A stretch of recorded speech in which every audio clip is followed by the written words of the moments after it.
वळूयात पुढच्या बातमीकडे। मुख्यमंत्री देवेंद्र फडणवीस हे दिल्ली दौऱ्यावरती आहेत। दिल्लीमध्ये होणाऱ्या गृह विभागाच्या बैठकीला फडणवीस हजर राहणार आहेत।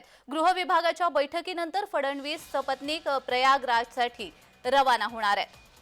मुख्यमंत्री देवेंद्र फडणवीस हे दिल्ली दौऱ्यावरती आहेत आणि त्यानंतर दिल्लीमधल्या झालेल्या बैठकीनंतर ते प्रयागराजमध्ये देखील महाकुंभ मेळ्यामध्ये सपत्नीक हजर राहणार आहेत।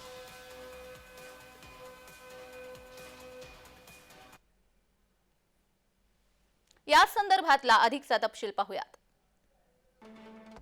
दिल्लीमध्ये घडामोडींना वेग आलाय। दिल्लीतल्या घडामोडीमुळे महाराष्ट्रामध्ये राजकारण तापलंय। दिल्लीत अखिल भारतीय मराठी साहित्य संमेलनाचं आयोजन करण्यात आलेलं आहे। संमेलनाच्या पूर्वसंध्येला उपमुख्यमंत्री एकनाथ शिंदेंना पुरस्कारही प्रदान करण्यात आला।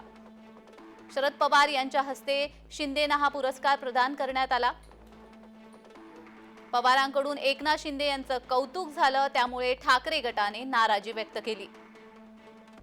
शिवसेनेच्या डिनर डिप्लोमसीमुळे नवी राजकीय चर्चा सुरू झाली आहे। श्रीकांत शिंदेंकडून शिवसेनेच्या दोन्ही गटाच्या लोकप्रतिनिधींसाठी स्नेहभोजनाचं आयोजन करण्यात आलं होतं।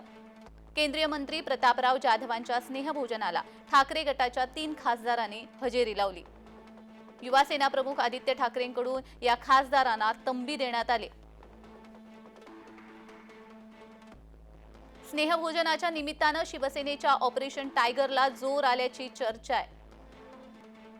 मुख्यमंत्र्यांच्या दिल्ली दौऱ्यामुळे राजकारणाला आणखी वेग येण्याची चर्चा आहे।